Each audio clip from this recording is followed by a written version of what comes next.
ஹாலிடேஸ்னாலே அது நம்ம ஜிடி ஹாலிடேஸ் தான். GT Holidays, South India's #1 travel brand.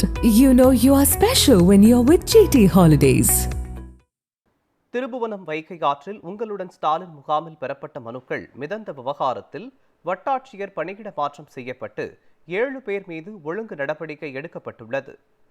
Sivaganga மாவட்டம் திருபுவனம் பகுதிகளில் உள்ள கீழடி, கொந்தகை, நெல்முடிகரை, மடப்புரம் ஆகிய 20க்கும் மேற்பட்ட கிராமங்களில் நடைபெற்ற உங்களுடன் ஸ்டாலின் முகாமில் சேகரிக்கப்பட்ட மனுக்கள் வைகை ஆற்றில் மிதந்தன. இதற்கு பல்வேறு அரசியல் கட்சி தலைவர்களும் கண்டனம் தெரிவித்தனர். இந்த விவகாரத்தில் திருபுவனம் வட்டாட்சியர் விஜயகுமார் பணி மாறுதல் செய்யப்பட்டுள்ளார். பணியில் அலட்சியமாக செயல்பட்டதாக வட்டாட்சியர் அலுவலகத்தில் பணிபுரியும் 7 பேர் மீது ஒழுங்கு நடவடிக்கை எடுக்க ஆட்சியர் உத்தரவிட்டுள்ளார்.